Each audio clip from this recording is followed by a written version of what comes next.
Хълма Царевец на Велико Търново. Да. Добре. Сега следващите проекти, виждате, са приготвени във вид на томбола. Всеки ще си изтегли листче.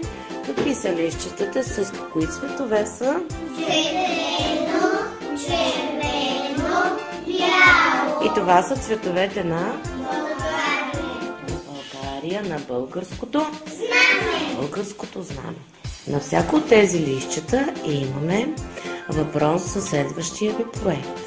А това ще бъде заедно с вашите родители да представите някой български обичай или традиция и един допълнителен въпрос, в който се падне. Това е за нашата родина. Обичам те, родина. Защо обичаме България?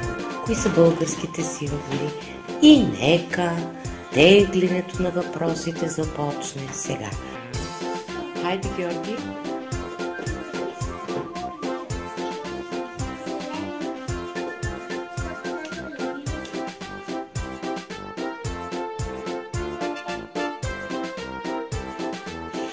Андреев ден! Охо! Ти тогава имаш и рожден ден даже на Андреев. Здравейте! Аз ще представя моя проект. 30 ноември. Андреев ден. Андреев ден. И другото име? Мечкин ден. Мечкин ден! Ден на мечката. Виждате ли там мечката къде е? Хайде, разкажи сега защо е деня на мечката. Означава, че е деня на мечката, защото имало едно време един селянин. Така. Той се казвал Андрей. Ето го тук. Работи на полето. Или в планината. Къде работи? Не. Ще ви кажа какво си има. Добре. Той живеел на края на селото. Идем в селото. Имал си една нива. Нива на нивата. И с нея се прехранва. Ето я тук нивата. И имал си два вълка.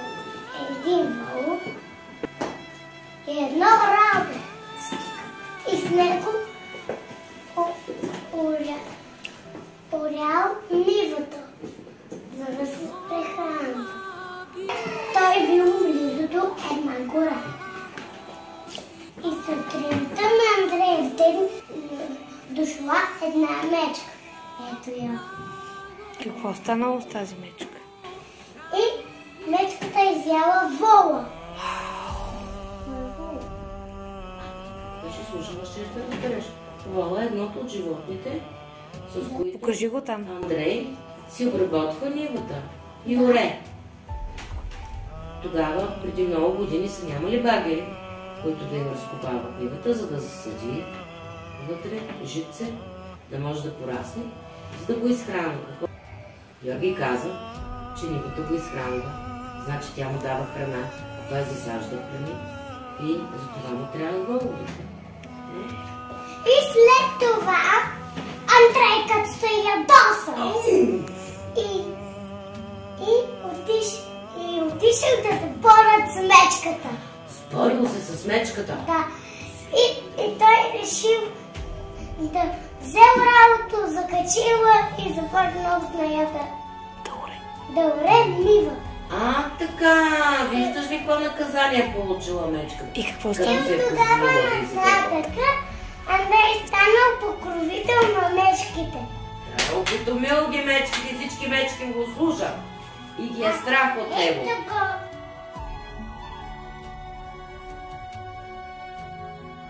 Аз си изял вол, отиваш да ореш вместо него. Да.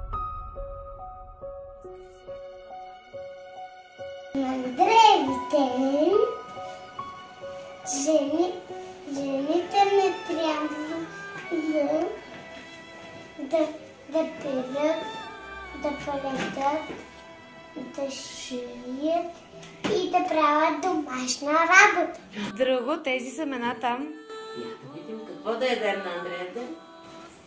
Жито, боб, леща, грах, царевица. Царевица, барива, леле, колко хубави неща да ядем на Андреевден. Запомнихте ли? Да. Добре. Добре, той го бъде донесъл и да ми почерпи. А за на Андреевден, да видим. И на Андреевден хвърляме едно. Ще му помогнете ли цифричката да кажете коя е? 10 за една царевица в камията или в комина. Хвърляме ги, защо? Защото мечките да се захранват с царевица, докато Андреевден да не идват в селото и да не изяждат животни. Така да ги залъжиме мечките с царевица. И какво казваме като хвърлим царевицата? Нати мекс от кукуруз, да не ядеш суровия.